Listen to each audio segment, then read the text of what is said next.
The frost-covered fields near Beek, Germany, stretched endlessly before Lieutenant Alfred Rose on the morning of December 1st, 1944. Through the periscope of his M36 Jackson, he could barely make out the dark shape nearly 2.5 miles distant a German Panther tank, its long 75mm gun traversing slowly, searching for American positions. Rose's hands moved to the turret controls, feeling the faint hum of electric motors beneath his fingertips. The Westinghouse system that powered his turret traverse had been called overcomplicated by Tank Destroyer Command just months earlier. Some officers had wanted it stripped out entirely. Now, with a Panther's gun seeking targets and American infantry positions vulnerable, Rose would test whether the engineers or the skeptics had been right.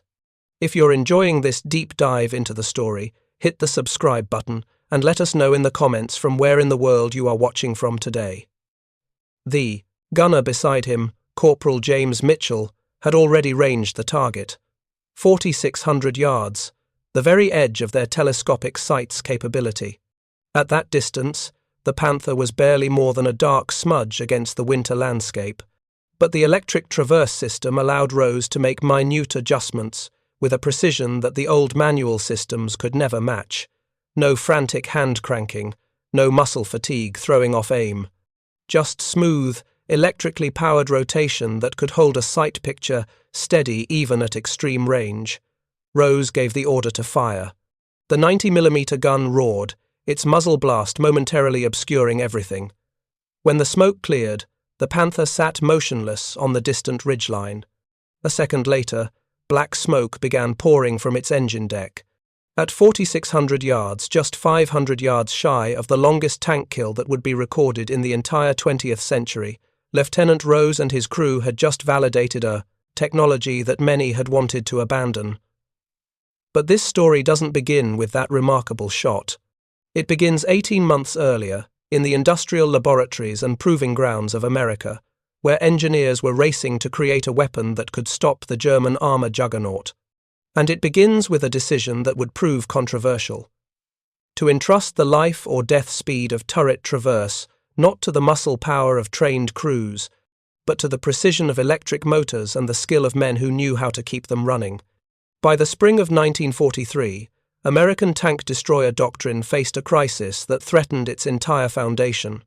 The M10 Wolverine, with its 3-inch gun, had been designed to counter the German Panzer III and Panzer IV medium tanks that dominated the early war years. But intelligence reports from North Africa painted a disturbing picture. The Germans were fielding new tanks with armor and firepower that made the M10's gun obsolete, before many units had even received their vehicles. The Panther tank, first encountered in significant numbers at Kursk in July of 1943, mounted 80mm of sloped frontal armor, effectively equal to 140mm of flat plate. The Tiger I, already terrifying American crews in Tunisia, boasted 100mm of frontal armor and the fearsome 88mm gun.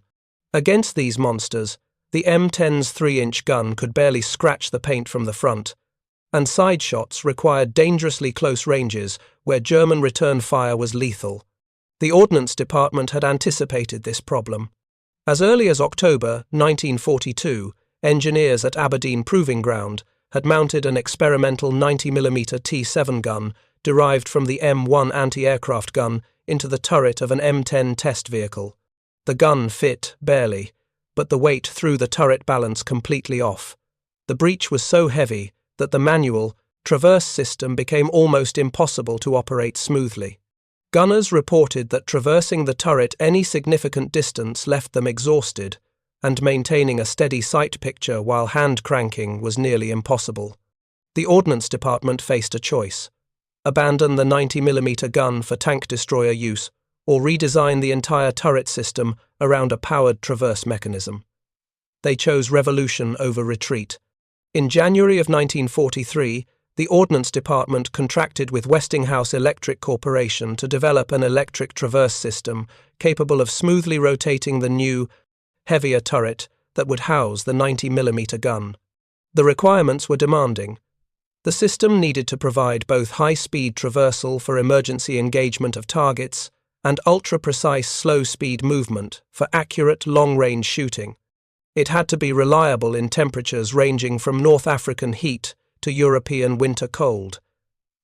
And, critically, it had to be maintainable by battalion-level technical personnel in field conditions. Westinghouse engineer Robert Caldwell led the development team.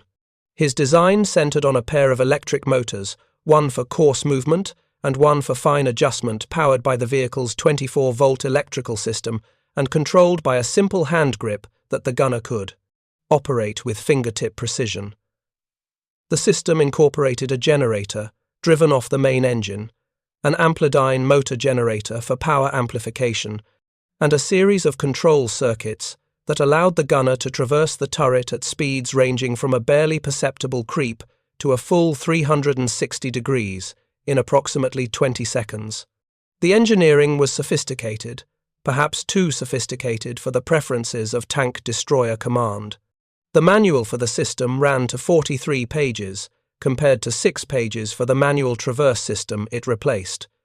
The electrical components added weight and complexity. Most troubling to field commanders, the system required specialized maintenance knowledge. A tank destroyer battalion's maintenance section would need men who understood electric motors, generators, voltage regulation, and circuit diagnosis skills more common in a Navy engine room than an Army motor pool. When prototypes underwent testing in the summer of 1943, the results were mixed. In optimal conditions on the Aberdeen test range, the system performed beautifully. Gunners could hold a sight picture on a target while traversing, something impossible with manual traversal. The smooth, vibration-free movement improved accuracy dramatically at long ranges. But when tested in simulated field conditions with dust, mud, extreme cold, and the inevitable rough handling of combat vehicles, problems emerged. The electric motors sometimes drew excessive current, draining batteries. Moisture in the electrical connections caused intermittent failures. Most seriously, when the electric system failed, the emergency manual traverse was so difficult to operate with the heavy 90mm gun that crews reported it was practically unusable in combat conditions. Tank Destroyer Command received the test reports with deep skepticism. Major General Andrew Bruce, who had founded and led the Tank Destroyer Force, believed in simplicity and reliability above all else. His doctrine emphasized speed and mobility. Tank destroyers were supposed to race to threatened points, engage enemy armor quickly, and withdraw before German artillery could zero in. Complex electrical systems that might fail at the critical moment were anathema to this philosophy. A memo from Tank Destroyer Command, dated September 19, 1943, recommended that the electric traverse system be simplified or eliminated, and that crews be trained to rely on the manual backup system. The memo noted that the introduction of complex electrical components, unsuited to field maintenance, may compromise the reliability that is essential to the tank destroyer mission. But the Ordnance Department and Army Ground Forces had a different perspective. Without powered traverse, the heavy 90mm gun turret simply couldn't be operated effectively in combat. The choice wasn't between electric traverse and manual traverse, it was between electric traverse and abandoning the only gun that could reliably kill Panthers and Tigers from a safe distance. The decision came down from the top. The M36 would enter production with the Westinghouse electric traverse system as standard equipment. Tank destroyer battalions would receive additional training on electrical system maintenance, and units would be assigned technical specialists with the electrical knowledge to keep the systems operational. Tank Destroyer Command accepted the decision, but the skepticism remained. The electric traverse system would have to prove itself under fire. The 814th Tank Destroyer Battalion began its existence on March 25, 1942, as a provisional unit cobbled together from various artillery and anti-tank elements.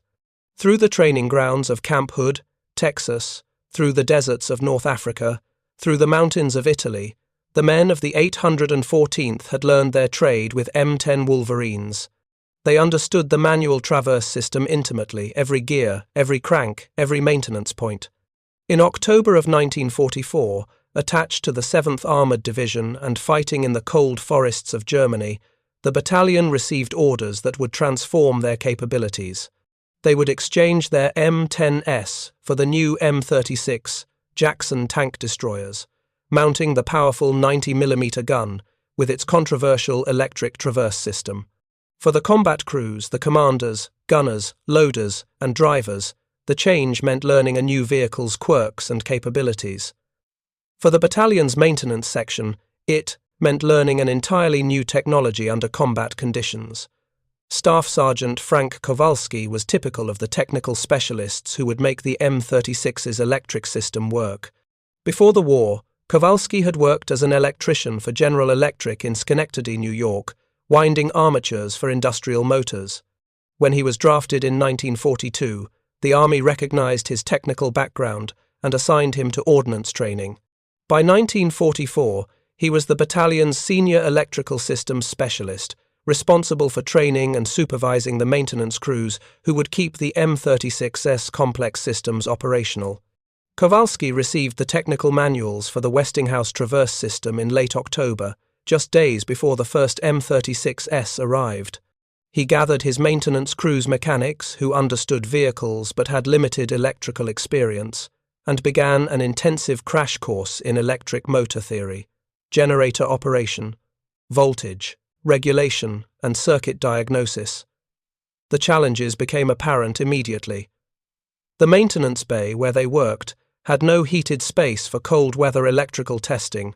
The battalion's tool inventory included wrenches, sockets, and mechanical measuring instruments, but no multimeters, no megas for insulation testing, no oscilloscopes for diagnosing intermittent electrical faults. Kowalski improvised, requisitioning equipment through unofficial channels, trading captured German binoculars and Lugers to Signal Corps units in exchange for electrical test equipment. More fundamentally, the maintenance crews had to unlearn some of their mechanical instincts. With a mechanical system, you could often diagnose problems by sound, by feel, by visual inspection of worn parts. Electrical problems were invisible. A circuit could look perfect but fail due to a microscopic break in a wire's insulation. A motor could hum normally but produce no torque due to an internal fault. Diagnosis required methodical testing with meters and an understanding of how current flowed through the system. Corporal James Hartley, one of Kowalski's electricians, later recalled the learning curve. "We were used to fixing things you could see: broken gears, worn bearings, loose bolts. With the electric traverse, half the time the problem was something you couldn't see at all. A corroded connection deep inside a junction box, moisture in a motor winding that only showed up when it got cold. We had to learn to think like electricians, not mechanics, and we had to learn it fast because the crews were heading into combat." The first M36S arrived at the battalion's motor pool on November 4, 1944.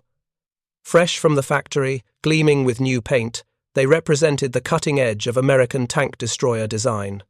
They also represented, to Kowalski and his maintenance section, dozens of potential failure points that they barely understood. The battalion had less than 2 weeks to integrate the new vehicles before they would be committed to combat operations, supporting the 7th Armoured Division's advance toward the Ruhr River. 2 weeks to train crews on the electric traverse system's operation. 2 weeks to stockpile spare parts, motors, generators, switches, relays, wiring harnesses. 2 weeks to establish maintenance procedures for a system that was still largely untested in combat conditions. Kowalski organized his section into specialized teams. One team focused on the traverse motors themselves, learning how to diagnose armature shorts, brush wear, and bearing failures. Another team specialized in the control circuits, understanding the complex series of relays, resistors, and switches that translated the gunner's hand movements into precise electric signals. A third team focused on the power generation system, keeping the engine-driven generators operating and maintaining the battery banks that provided backup power. The work was exhausting.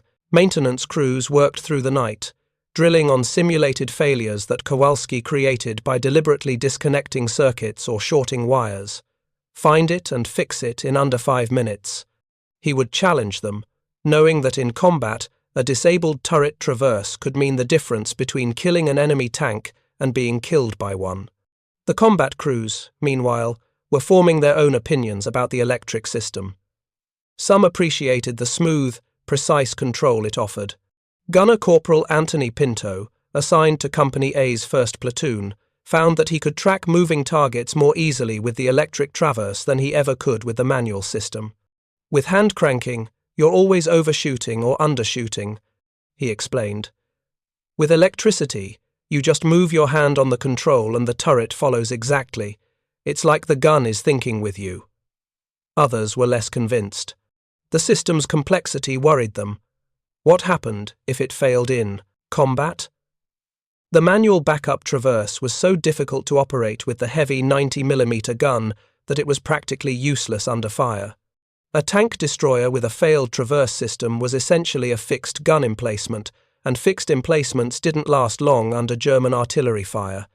Lieutenant Alfred Rose, commanding a platoon in Company A, took a pragmatic view. The electric traverse gives us capabilities we never had before, he told his crews during training.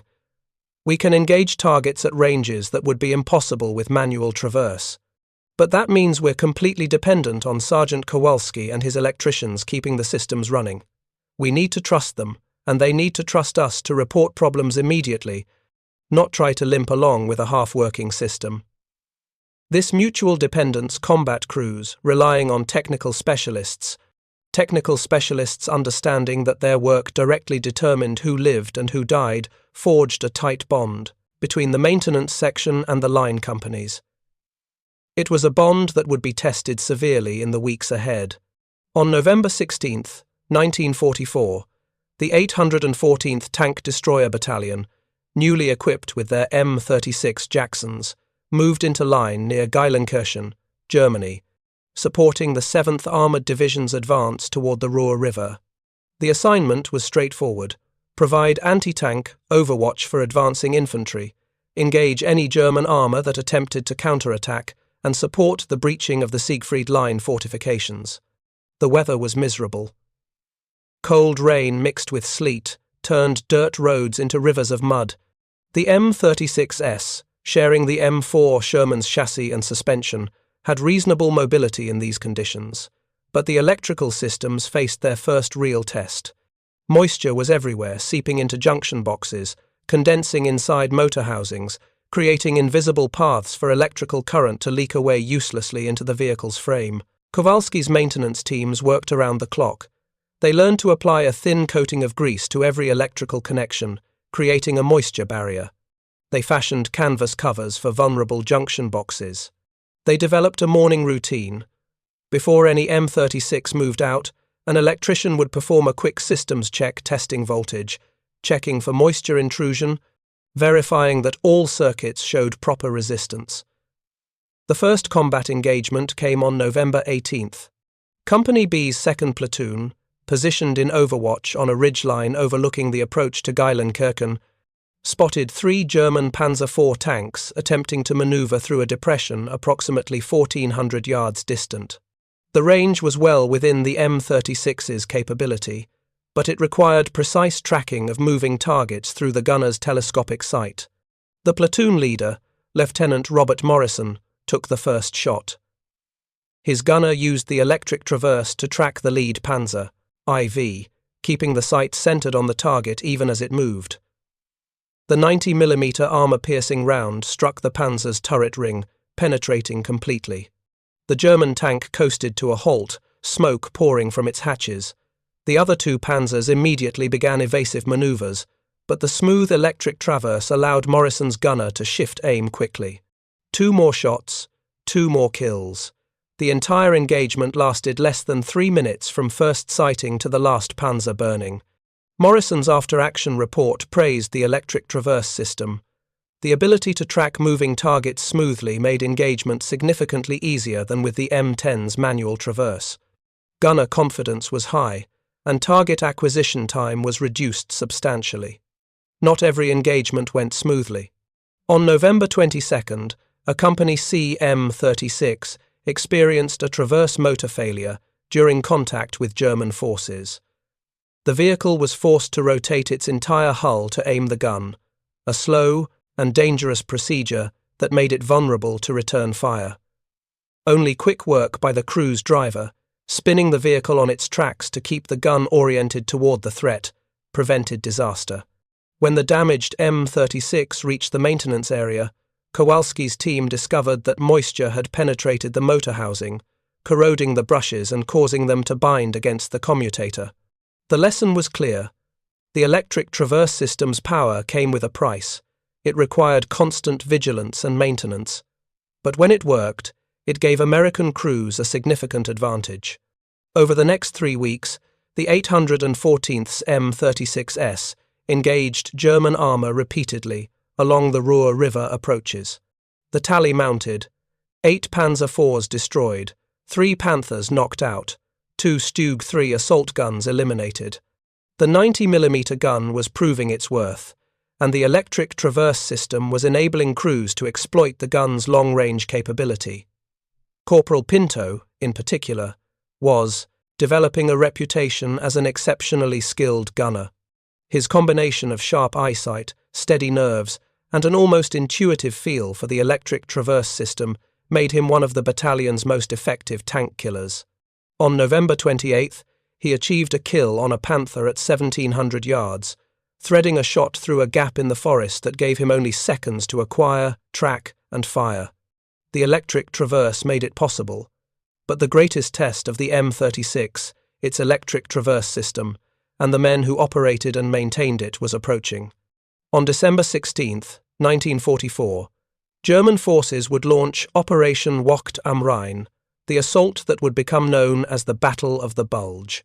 The 814th Tank Destroyer Battalion would find itself thrust into the desperate defence of a small Belgian town called Street, Vith, where American forces, vastly outnumbered and surrounded, would have to hold against the best armoured units Germany could still field. The men of the 814th Tank Destroyer Battalion woke on the morning of December 16th to the distant rumble of artillery fire from the south. This was unusual. The front had been relatively quiet for days, with both sides exhausted from the autumn's fighting and settling into what many assumed would be a static winter line. By mid-morning, the rumble had grown to a continuous roar. Reports began filtering up from headquarters. Massive German attacks all along the Ardennes sector, breakthrough at multiple points, American units being overrun. The 106th Infantry Division, newly arrived and inexperienced, was in serious trouble near Street Vith. At 7:30 on the morning of December 17th, the 814th received movement orders. They were to join the 7th Armoured Division's emergency deployment to the Ardennes, specifically to the town of Street Vith, a critical road junction that the Germans desperately needed to maintain their offensive momentum. The battalion's M36S, along with the rest of the 7th Armoured Division, would have to cover over 70 miles through increasingly clogged roads to reach a defensive position that was already being threatened by German spearheads. The maintenance sections faced an immediate crisis. Some of the M36S had been deadlined for electrical system repairs, minor faults that would take a few hours to fix under normal circumstances. Normal circumstances no longer applied. Kowalski made the call. Every M36 that could move under its own power would join the convoy. Maintenance crews would ride along with spare parts and tools, ready to make battlefield repairs if the electrical systems failed en route. The convoy began at 10:00 hours. The roads were a nightmare, clogged with retreating American units, civilian refugees, and supply trucks trying to move in both directions simultaneously. The M36S, each weighing over 31 tons, ground their way through the traffic at a crawl. The journey that should have taken 4 hours stretched to 12. In the cramped crew compartments, the technical specialists worked as the vehicles moved. Sergeant Kowalski rode in the lead M36, monitoring radio traffic and preparing for what he knew would be the maintenance challenge of his life. If the 814th was heading into a major defensive battle, every single M36 would need to be combat ready. There would be no time for leisurely troubleshooting, no opportunity to wait for replacement parts from depot stocks. Everything would have to be fixed with what they had on hand, under fire if necessary. The battalion reached the Street Vith area shortly after midnight on December 18th. The situation was chaotic. Elements of the 106th Infantry Division, cut off and surrounded, were fighting desperately to hold escape routes open. German forces were probing the defensive perimeter from multiple directions. The 7th Armoured Division's commander, Brigadier General Bruce Clark, was assembling a horseshoe-shaped defensive line around the town, anchored on key terrain and road junctions. The 814th companies were immediately dispersed to reinforce critical points in the line. Company A went to defensive positions northeast of Street Vith, where German armour had been reported approaching through the forest. Company B deployed to cover the eastern approaches. Company C was held in reserve near the centre of the defensive position, ready to respond to breakthrough attempts. The maintenance section, under Kowalski's direction, established a hasty repair facility in a barn on the outskirts of the town. The conditions were primitive, no lighting except flashlights and vehicle headlights, temperatures well below freezing, the constant rumble of artillery fire from all directions. But there was no choice. The M36S would be in continuous action, and when they took battle damage or suffered mechanical failures, this frozen barn would be their only hope of getting back into the fight. The first casualty arrived within hours. A Company B M36 had taken a glancing hit from a German 75mm round. The shell hadn't penetrated, but the impact had severed several electrical cables in the turret traverse system. The crew had limped back on manual traverse, the gunner exhausted from hand-cranking the heavy turret during the withdrawal. Kowalski's team went to work in the darkness, their hands numb with cold. They spliced new cables, using electrical tape and improvised insulation since proper wiring harnesses weren't available. They tested the circuits with a multimeter, its display barely visible in the flashlight beam. Within 90 minutes, the M36 was back in action, its electric traverse fully operational. This would be the pattern for the next week. M36S, coming back with battle damage, with electrical failures caused by the brutal cold, with systems worn out by continuous operation. And each time, Kowalski and his electricians would somehow get them running again. The battle for Street Vith was about to test every element of the M36 Jackson, its 90mm gun, its electric traverse system, and most of all, the men who operated it and the technical specialists who kept it running. The morning of December 19th brought the first serious test of the 814th M36S in sustained combat. German forces elements of the 18th and 62nd Volksgrenadier Divisions, supported by armour from the Führer Begleit Brigade, pressed hard against the eastern and northern sectors of the Street Vith perimeter. Their objective was clear: break through the American lines, seize the critical road junction, and open the routes westward for the Panzers racing toward the Meuse River. Company A's position northeast of Street Vith sat astride one of these critical approaches. Lieutenant Alfred Rose's platoon occupied a slight rise overlooking open farmland that stretched nearly 3 miles toward the German lines. The position offered excellent fields of fire, but left the M36S exposed to return fire. Rose knew that engagement at maximum range would be essential, let German armour get close, and the M36's light armour would offer little protection against the big German guns. The temperature hovered around 15 degrees Fahrenheit. Ice formed on every metal surface. Inside the M36S, crews huddled in every piece of cold-weather gear they possessed, but the open-topped turrets offered little protection from the bitter wind. The cold affected everything. Guns had to be warmed before firing to prevent the recoil mechanisms from slugging. Ammunition had to be checked for frost damage, and most critically for the M36, electrical systems had to be monitored constantly. Kowalski had briefed the crews personally the night before. The cold is going to mess with the electrical systems. Batteries lose capacity in freezing temperatures. Motors take longer to warm up. Connections contract and can work loose. I need every crew to run their traverse system through. Full rotation every hour, even if you don't see anything. Keep the motors warm. Keep the circuits exercised. If something feels different, slower response, hesitation, anything, report it immediately. If you find this story engaging, please take a moment to subscribe and enable notifications. It helps us continue producing in-depth content like this. At 08:15, the Germans came. Rose spotted them first, through his binoculars, dark shapes moving across the distant snowfields. Panthers, at least 6 of them, advancing in a loose formation with infantry support. They were still at extreme range, but they were heading directly toward the American positions. Within minutes, they would reach effective firing range for their powerful 75mm guns, and the M36S would have to engage or withdraw. Rose made his decision instantly. Gunner, target tank, 2100 yards. His gunner, Corporal David Chen, already had the electric traverse humming, rotating the turret smoothly to face the threat. The Westinghouse motors responded instantly despite the cold, tracking precisely as Chen aligned the sight. The electric system's advantage was immediately apparent, hand cranking in this cold, with frozen fingers and muscles stiff from hours of inactivity, would have been exhausting and imprecise. Identified, Chen called. Panther, range 2100. Fire when ready. The first shot cracked out at 08:17.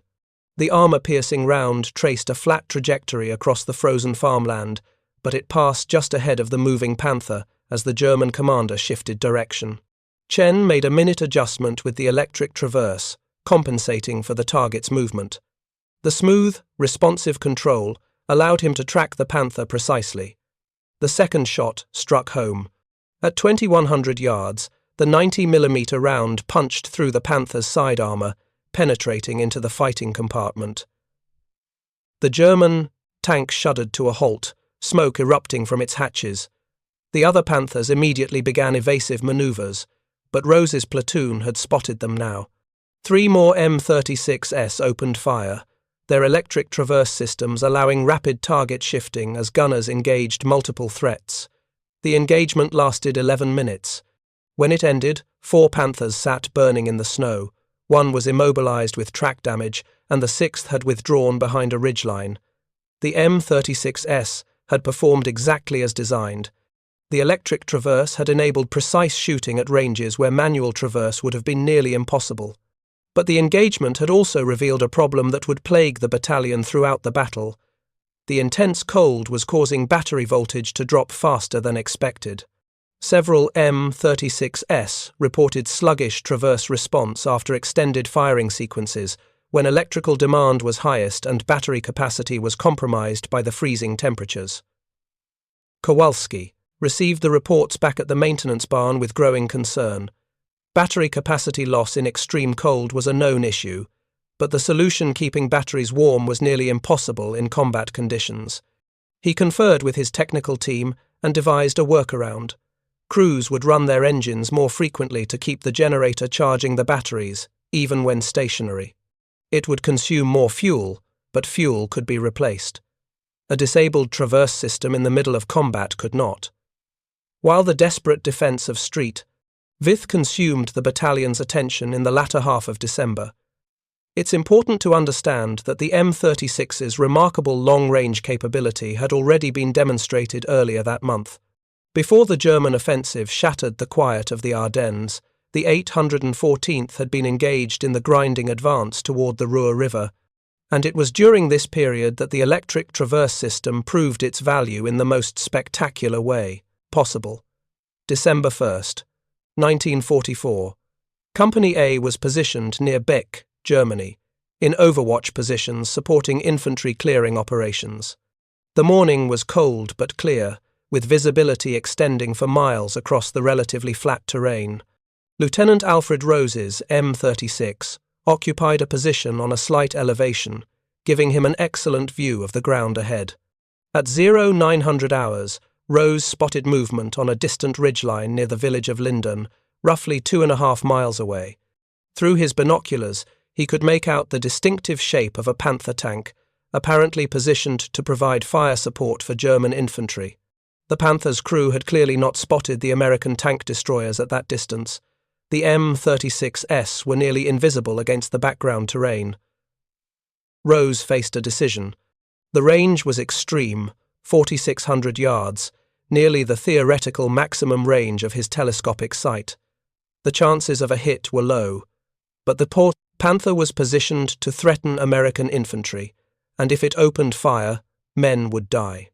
Moreover, taking the shot would test the absolute limits of what the M36 and its electric traverse system could accomplish. "Gunner," Rose called to Corporal James Mitchell. "I have a target. Range 4,600 yards. It's at the very edge of the site." Mitchell traversed the turret, using the electric system's fine control to search for the target. At that distance, the Panther was barely more than a dark speck. Finding it in the telescopic sight required patience and precision. The electric traverse made it possible Mitchell could make infinitesimal adjustments, creeping the sight across the landscape until the dark shape resolved into the distinctive profile of a panther.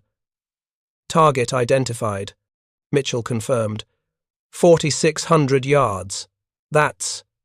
Lieutenant, that's a hell of a shot. "Range it precisely," Rose ordered. "We'll use the 50 caliber to verify distance." The M36 mounted a 50 caliber machine gun on the turret top for anti-aircraft use, but experienced crews had learned to use it for range finding.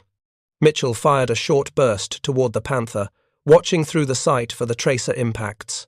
The tracers fell short by approximately 50 yards, confirming the extreme range. Mitchell adjusted the sight elevation for 4,600 yards, compensating for the significant bullet drop at that distance. The 90mm round would arc through the air, dropping over 100 feet during its flight before reaching the target. Wind was minimal, but even a slight breeze could drift the shell several feet off course over that distance. "Steady on target," Mitchell reported. The electric traverse held the sight picture perfectly, the smooth motors immune to the tiny tremors that would affect a hand-cranked system. Rose took a breath. "Fire!" The gun roared. The recoil rocked the M36 back on its suspension. Through the sight, Mitchell watched the tracer element in the armor-piercing round arc across the distance. It seemed to take forever. The shell was in flight for over 5 seconds at that range. The round struck the Panther's turret, penetrating the armor. For a moment, nothing seemed to happen. Then black smoke began pouring from the German tank's engine deck.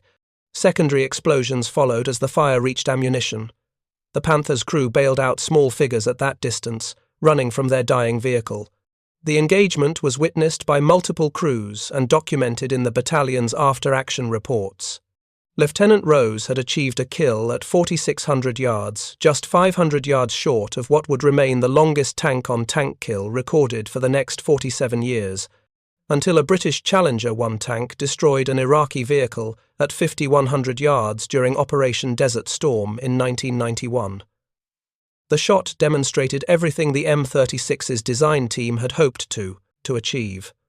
The 90mm gun's flat trajectory and high muzzle velocity made such extreme-range shots theoretically possible.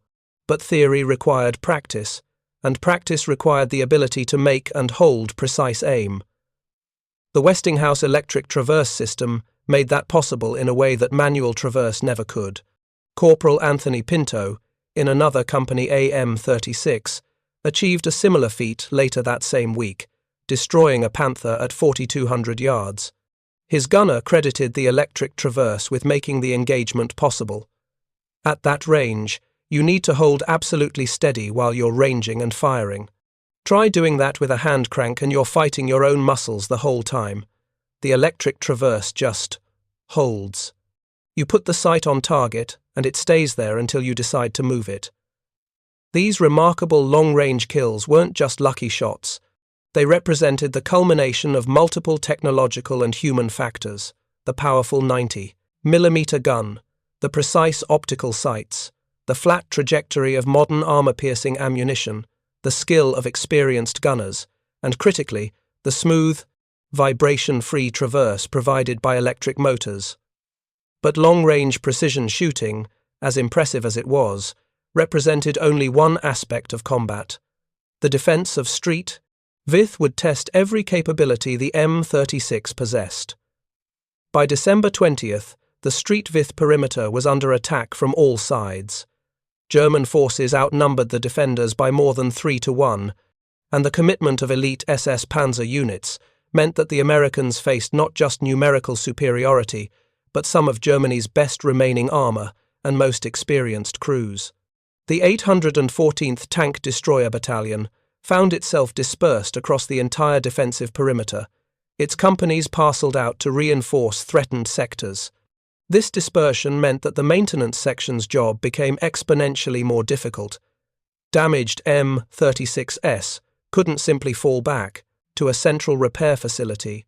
Kowalski's teams had to organize mobile repair units that could move forward under fire to fix disabled vehicles. On the morning of December 21st, a Company BM-36 took a direct hit from a German 88mm gun. The shell penetrated the turret, killing the loader and wounding the gunner. But the damage to the vehicle itself was repairable. The traverse motor had been destroyed by fragments, and several electrical cables had been severed. The crew managed to limp back to a covered position using the emergency manual traverse. Sergeant Kowalski and 2 electricians moved forward to the damaged M36 under intermittent artillery fire. They found the crew exhausted and traumatized, the interior of the turret scarred by the shell's passage. But the basic structure was intact. If they could replace the traverse motor and repair the electrical damage, the vehicle could return to action. Working in near darkness, showing lights would draw, the maintenance team removed the destroyed motor.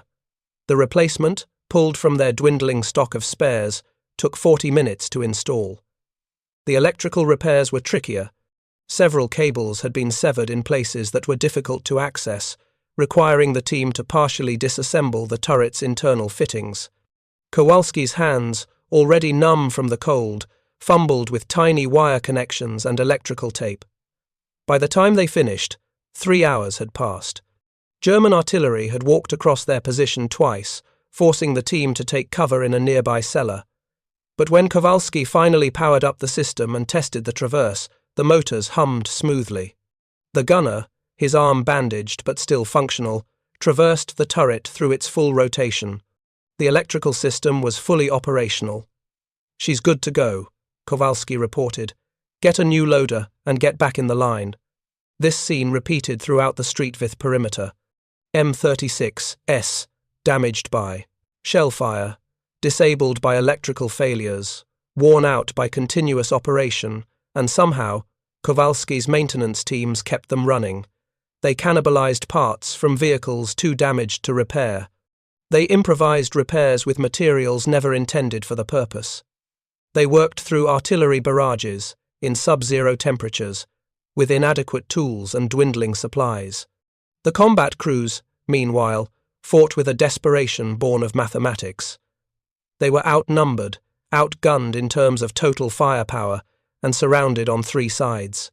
Their advantage lay in defensive terrain, superior tactical coordination, and the technological edge provided by the M36's 90mm gun and electric traverse system. On December 22nd, Company C engaged a major German armoured thrust toward the southern sector of the perimeter.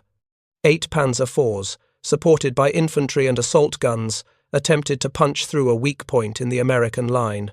Company C's platoon sergeant, a veteran named Thomas Burke, positioned his 3 M36s in a reverse slope defensive position, invisible to the advancing Germans until they crested the rise directly in front of the American positions. Burke held fire until the German armour was at 800 yards point-blank range for the 90mm gun. Then all 3 M36s opened fire simultaneously. The electric traverse system allowed the gunners to shift rapidly between targets, engaging multiple panzers before the Germans could effectively respond. Within 4 minutes, 6 Panzer IVs were burning.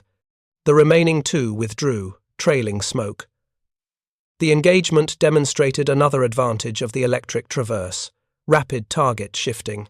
In a meeting engagement with multiple threats, the ability to traverse quickly between targets without physical fatigue allowed American crews to achieve a rate of fire that would have been impossible with manual traverse. German crews, using primarily manual traverse systems, couldn't match that flexibility. But the success came at a cost. The constant electrical demand, traverse motors running continuously, generators straining to keep batteries charged in the extreme cold, was pushing the M36's electrical systems to their limits. Kowalski began seeing failures that he'd never encountered in training.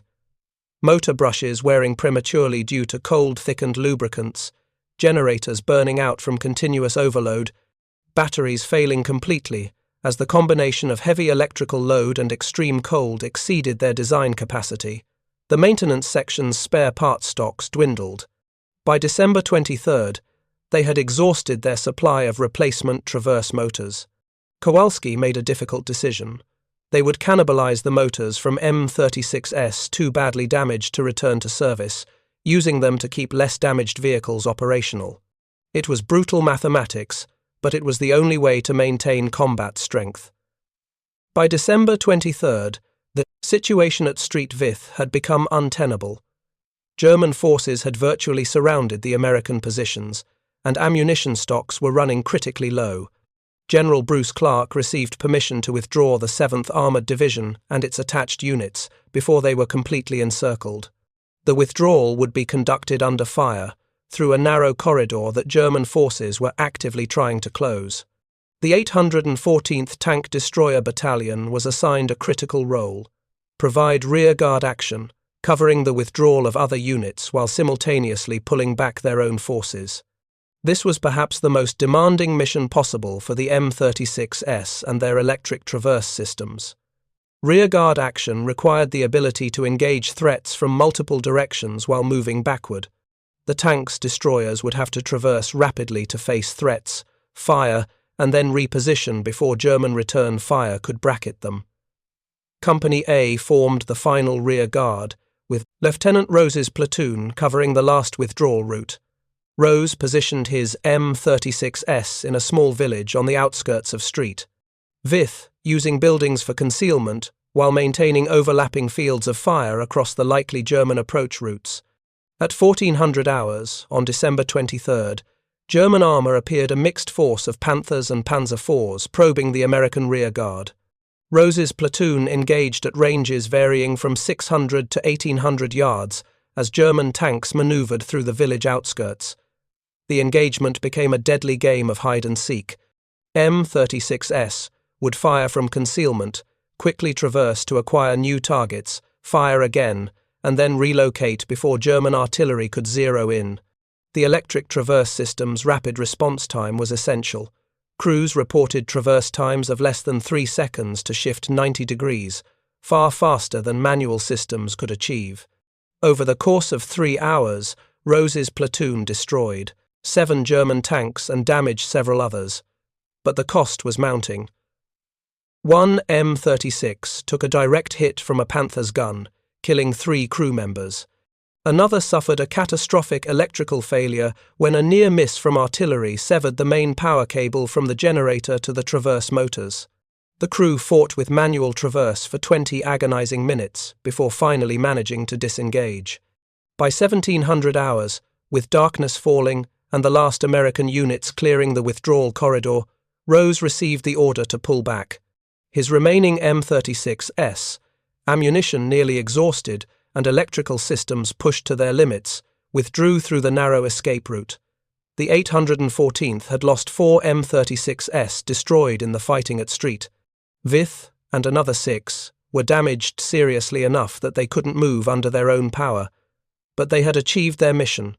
The 7th Armoured Division successfully withdrew, carrying with them thousands of infantry from the 106th Division who would have otherwise been captured. The defence of Street Vith had delayed the German offensive by critical days, allowing American reinforcements to deploy and ultimately containing the bulge. The 814th Tank Destroyer Battalion pulled back to defensive positions near Vielsalm in the final days of December 1944. The men were exhausted, the vehicles worn to the point of breakdown. Sergeant Kowalski's maintenance section faced a daunting task: restore combat capability to a battalion that had just fought through the most intense engagement of its existence. The electrical systems, pushed beyond their design limits, showed the strain. Of the battalion's remaining operational M36S, nearly 70% had some form of electrical problem, worn motor brushes, damaged generators, failed batteries, corroded connections. Kowalski submitted an urgent request for spare parts, and to his amazement, the request was prioritized at the highest level. The M36's performance at Street Vith had reached the attention of Army Ground Forces Command. On January 2, 1945, a convoy of supply trucks arrived at the battalion's position. They carried traverse motors, generators, batteries, wiring harnesses, and even some items Kowalski hadn't requested but desperately needed: portable heaters to warm electrical components during repair, improved insulation materials for protecting circuits from moisture, and specialized tools for electrical maintenance. Along with the parts came a team of engineers from Westinghouse, the company that had designed the electric traverse system. They had been sent specifically to study how the system had performed under extreme combat conditions and to help the maintenance teams implement field modifications that would improve reliability.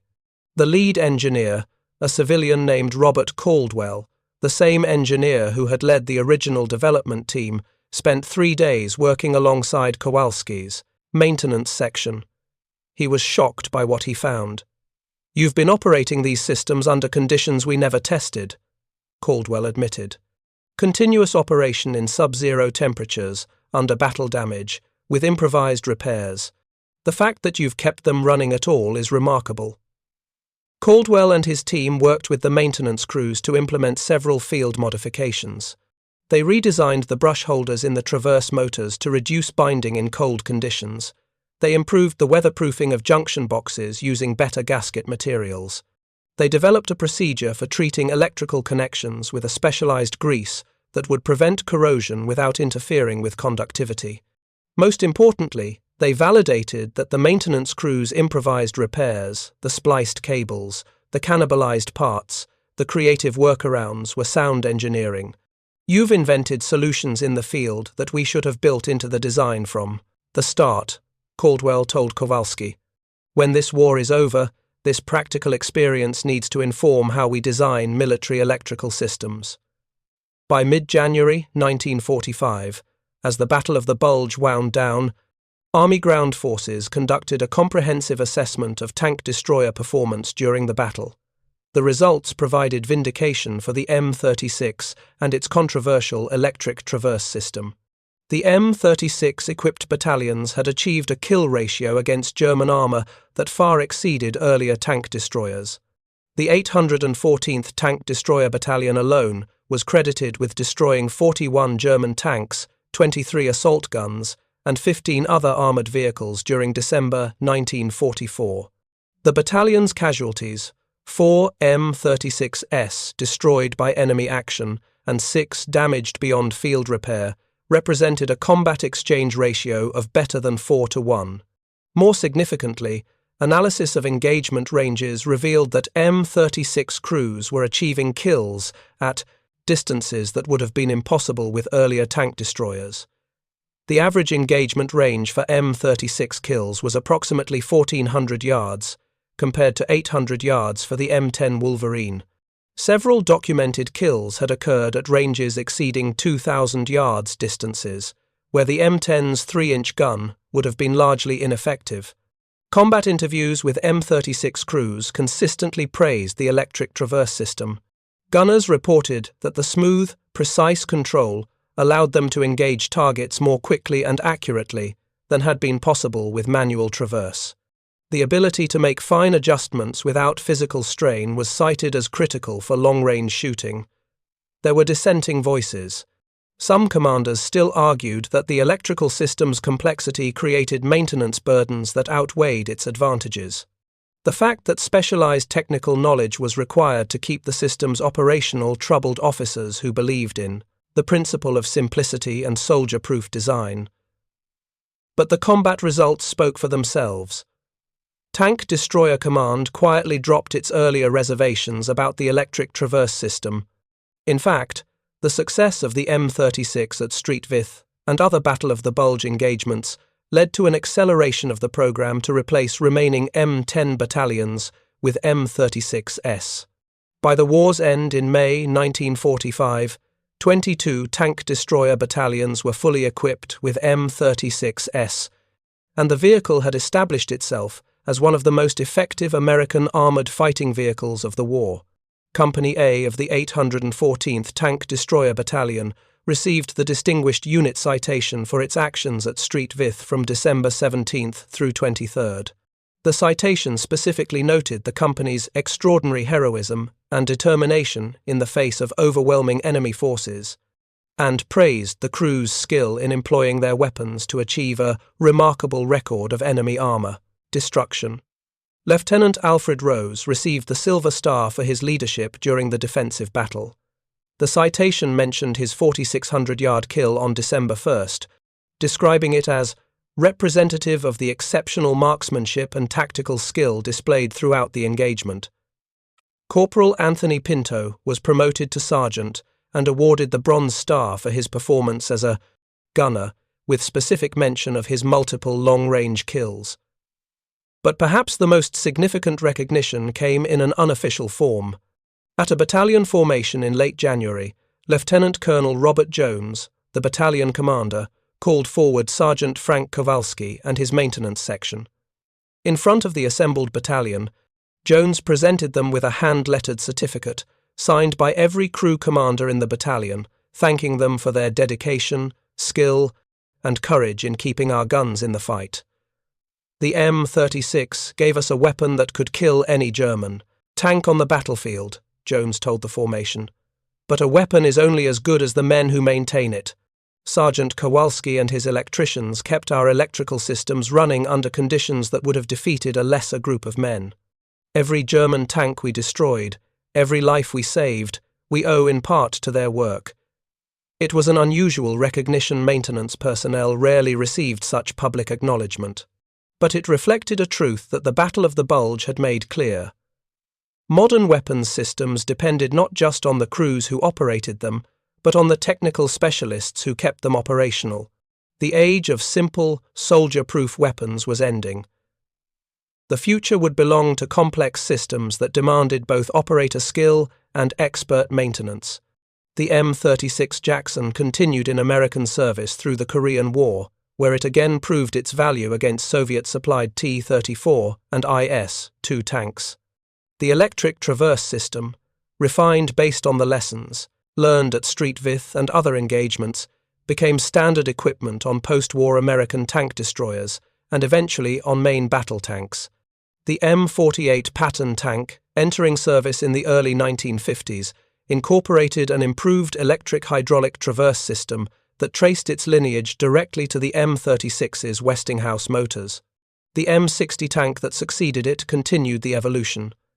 And eventually, the M1 Abrams, America's current main battle tank, uses sophisticated electric drives for both turret traverse and gun elevation.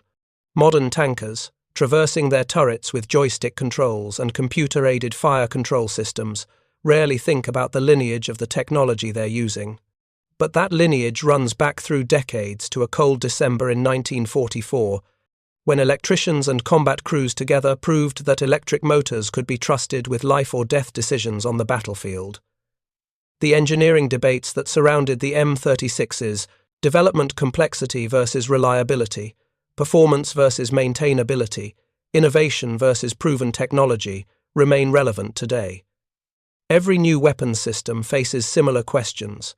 The lesson of the M36 is that technological advancement requires not just brilliant design, but also the practical wisdom of the maintainers who must keep systems running under brutal conditions and the courage of the operators who must trust their lives to them. The defense of Street Vith and the M36's performance there influenced American armor development in ways that extended beyond simple technical specifications. The battle demonstrated that tank destroyers, when properly employed in defensive positions with good fields of fire, could achieve extraordinary results against numerically superior forces. This validation came at a critical time. Tank Destroyer Command had been under pressure throughout 1944 to justify its existence as a separate branch. Many armor officers argued that turreted tank destroyers like the M36 were essentially just tanks with thinner armor, and that the specialized tank destroyer branch was redundant. The separate tank destroyer force would eventually be disbanded in 1946, with its functions absorbed into the armored force. But the M36 itself survived this organizational change. Its combination of powerful armament, good mobility, and relatively low production cost made it valuable even after the dedicated tank destroyer doctrine faded. The vehicle served with American forces until the late 1950s, and with Allied nations well into the 1990s. Yugoslav M-36S, incredibly, saw combat during the Balkan conflicts of the early 1990s, 5 decades after the vehicle's design. The electric traverse system's success also influenced a broader shift in American military thinking about technology. Before World War II, American military doctrine emphasized simplicity and ease of maintenance, reflecting the reality that the Army would rely heavily on civilian draftees with limited technical training. The M36's experience suggested that with proper training and support, troops could operate and maintain quite sophisticated systems. This philosophical shift paved the way for the increasingly complex weapons systems that would characterize the Cold War and beyond. Lieutenant Alfred Rose survived the war and returned to his home in Ohio, where he worked as a mechanical engineer for General Electric. He rarely spoke about his 4,600-yard shot, considering it more a matter of luck and circumstances than skill. In a 1992 interview for a local historical society, he reflected, "We had good equipment, good training, and we were fighting for our lives. You do what you have to do." The electric traverse helped, sure, but what really mattered was the crew working together and having confidence in each other.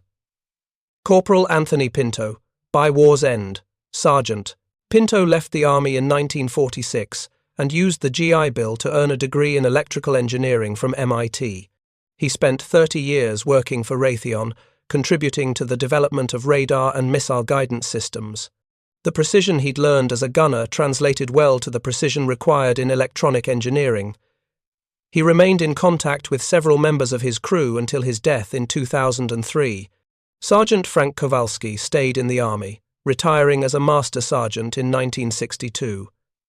He served in Korea as a maintenance supervisor for M46 Patton tanks, and later in Germany during the Cold War. His personnel file noted his exceptional technical knowledge and his ability to train soldiers in complex electrical systems. Several of the men he trained went on to become senior maintenance officers themselves, passing along the practical wisdom he'd developed under fire at Street Veith. Robert Caldwell, the Westinghouse engineer, continued working on military electrical systems throughout the Cold War. His designs influenced the fire control systems of the M48 and M60 tanks. In his retirement, he wrote a technical history of the M36's electric traverse system, crediting the maintenance crews who kept it running as much as the engineers who designed it. "We gave them a sophisticated tool," he wrote. "They made it work in conditions we'd never imagined." The story of the M36 Jackson and its electric traverse system is ultimately a story about the relationship between technological innovation and human adaptability. The Westinghouse engineers created a system that, on paper, was superior to what it replaced. But paper specifications meant nothing until the system was tested under the worst possible conditions: sub-zero temperatures, continuous operation, battle damage, and the desperate circumstances of men fighting for survival. The system proved itself because of 3 factors that came together at Street Veith. First, the design was fundamentally sound. It provided real advantages that mattered in combat. Second, the operators received good training and developed trust in the technology through experience. Third, and perhaps most crucially, dedicated technical specialists like Frank Kowalski and his maintenance crews possessed the knowledge, creativity, and determination to keep the systems running when everything seemed stacked against them. The skeptics in Tank Destroyer Command hadn't been entirely wrong. The electric traverse system was complex. It did require specialized maintenance knowledge. It did create dependencies that simpler mechanical systems avoided. but the skeptics had underestimated both the system's value in combat and the capacity of soldiers to master complex technology when their lives depended on it. This pattern, initial resistance to innovation, followed by validation through combat experience, leading to widespread adoption, has repeated throughout military history. The M36's electric traverse system was neither the first nor the last technology to follow this path, but it remains an instructive example of how wars can accelerate the acceptance of innovation when that innovation demonstrably saves lives and wins battles. For the men of the 814th Tank Destroyer Battalion, the electric traverse system was simply a tool that helped them do their job. They didn't think of themselves as pioneers of military technology. They were soldiers trying to survive, to protect their comrades, and to complete their mission. The fact that they achieved those goals while simultaneously validating a controversial new technology was almost incidental to them. But for historians of military technology, and for the engineers who would design the next generation of armoured fighting vehicles, the lessons were profound. Sophisticated electrical systems could work in combat conditions. Soldiers could be trained to operate and maintain them effectively. The advantages of precision, control outweighed the disadvantages of increased complexity. And perhaps most importantly, never underestimate the ingenuity of maintenance crews when they're committed to keeping their equipment running. In December of 2019, a restored M36 Jackson was unveiled at the National Armor and Cavalry Museum at Fort Benning, Georgia. The vehicle, painstakingly restored to operational condition by a team of volunteers and military historians, represented an M36B1 variant that had served with the 702nd Tank Destroyer Battalion in Europe. At the dedication ceremony, one of the speakers was Dr. James Pinto, the son of Sergeant Anthony Pinto. He'd brought with him his father's field notes from the war, a small, battered notebook in which the elder Pinto had recorded technical observations about the M36's electric traverse system. "My father was a practical man," Dr. Pinto told the audience. "He appreciated good engineering, but what he really respected was engineering that worked when it counted. He told me once that the electric traverse system saved his life more than once, because it let him make shots he couldn't have made any other way. But he also said that the system was only as good as the electricians who kept it running. He never forgot that." The restored M36's turret, powered by its carefully rebuilt electric motors, traversed smoothly through its full rotation, a testament to the engineering of 1943 and the dedication of restorers in the 21st century. The Westinghouse system, designed in crisis and tested in the frozen forests of Belgium, still worked 75 years later. For the veterans and historians present, the smooth hum of those electric motors carried echoes of a desperate winter, when American soldiers, outgunned and surrounded, had relied on a combination of powerful guns, precise engineering, and human determination to hold back the last great German offensive of World War II. The M36 Jackson proved that innovation, even controversial innovation, could succeed on the battlefield when supported by skilled operators and dedicated maintainers. It's a lesson that remains relevant wherever new technology meets the ancient realities of combat. Thank you for watching. For more detailed historical breakdowns, check out the other videos on your screen now, and don't forget to subscribe.